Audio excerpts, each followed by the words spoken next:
What is going on, Jedi? I hope you all are having an amazing day. Today I will be finally covering my episode 3 of AHSOKA breakdown and also giving it my review. About time. So to start us off, I want to mention how much I love the clear George Lucas inspired vision that Dave Filoni has brought to AHSOKA. You may not like it and that's okay, just know nothing from this episode has retconned any canon concerning the Force, and more on that later. Again, it's like poetry, so if they rhyme. Before we get into the video, make sure to hit that subscribe button if you like my content. The YouTube analytics show that 98% of you guys who watch my videos are not subscribed, and my personal goal is to lower that down to 95%. I know that we can do this. Thank you in advance.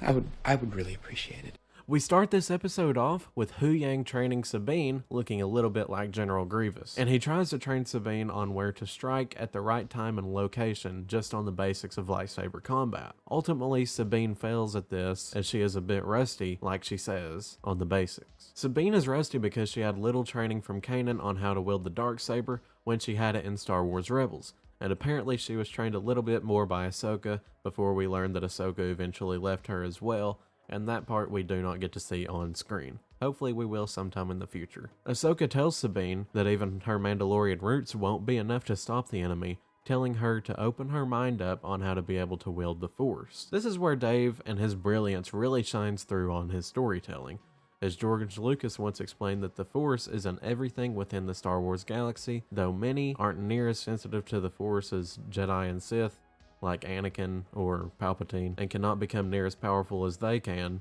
still learn little techniques of the Force to aid them, like Sharut from Rogue One, and forgive me if I pronounce his name wrong. George also explained that that was why Han Solo was able to do such cool moves such as like no-look shots dead on, because even though he didn't really believe in the Force until halfway or more through the OT, he was still connecting with it unknowingly. Now you can see George Lucas talk about this from Paul Duncan's book The Star Wars Archives, or by a simple Google search and watching an interview of his. That means that even Jar Jar is technically Force sensitive as well as everyone within the Star Wars galaxy, but it depends on many factors, including the person's interest on learning the ways of the Force and midichlorian count. As we see in episode 2 of the AHSOKA show, Hu Yang tells Sabine that she is the worst candidate to wield the Force of anyone he has ever seen training to become a Jedi.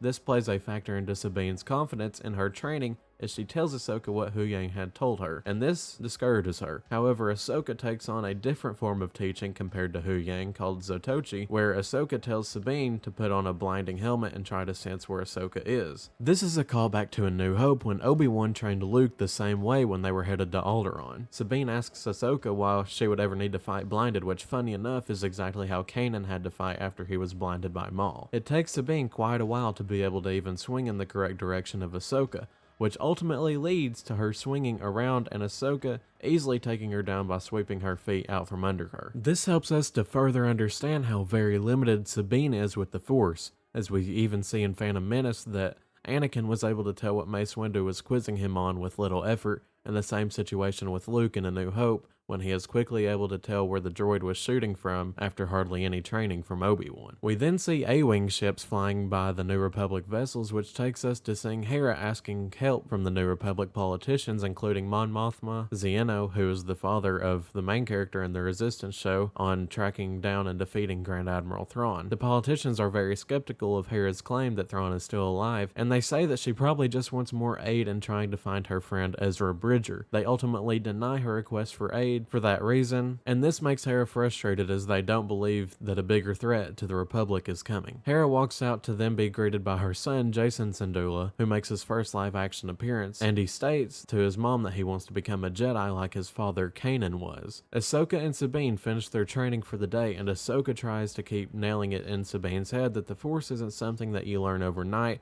that it takes patience over a long period of time. Sabine asks AHSOKA why doesn't everyone just use the Force, and AHSOKA tells her it has to do with the person's want to, as well as talent and training play a huge factor. Hu Yang expresses his concern for trying to train a Mandalorian to become a Jedi, as there have been very few to do it in the past. In this scene, he is talking about Tar Vizsla, who is the first ever Mandalorian to become a Jedi, as well as creating the darksaber and making it a staple for whoever rules Mandalore. AHSOKA explains that she doesn't wish for Sabine to become like a Jedi from the time of the Republic, which shows shows us that she still is pretty salty over how the Jedi treated her from that time. And I don't think she's very wrong, but more on that in another video. Ahsoka expresses that Sabine just needs to be more of herself than a traditional Jedi, which is very much an Ahsoka thing to say, as she views the traditional Jedi to only be trained as a lab dog essentially to whatever the Republic needs. Huyang mentions that Ahsoka comes from a long line of untraditional Jedi, which I believe he was talking about Qui-Gon and Anakin having different views on the Force and the Jedi as well. Sabine pulls something out of the real world, which I've tried to do many times, and I believe so many other people have tried to do as well, which is try to move a cup with the Force as she fails trying. They finally enter the DAVES system as their comms are immediately shut down due to the Eye of Sion. Sabine asks why they went out of hyperspace so far from the planet, and Huyang explains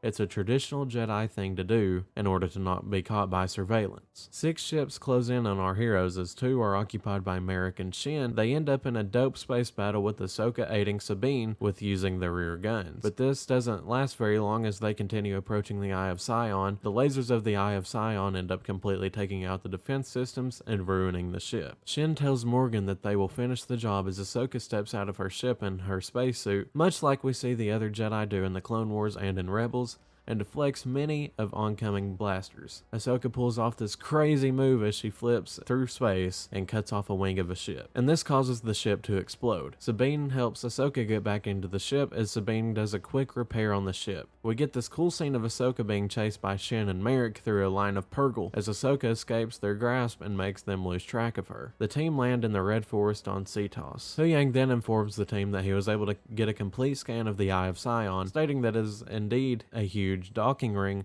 that would have the ability to go into another galaxy like the one they believe Thrawn to be in. I have my own theories as to what could lie ahead in this other galaxy with Thrawn, such as Rakatan, Yuzon Vong, or the Grisk, but I guess we will have to wait and see. We see Balin then send out a batch of HK droids as well as other fighters to go find Ahsoka and the team and hunt them down. End of episode. I very much enjoyed this episode. To me, it felt very Star Wars and had many prequel trilogy vibes, including the space battle. I wouldn't really change anything except the length of the episode, so for me it was an 8.5 out of 10. Let me know what all you guys thought of the episode and any theories that you might have on what lies ahead. I hope you enjoyed this video, and as always, I hope you guys are having an amazing day. Never forget that Jesus loves you, and may the Force be with you. Don't forget to like, comment, and subscribe.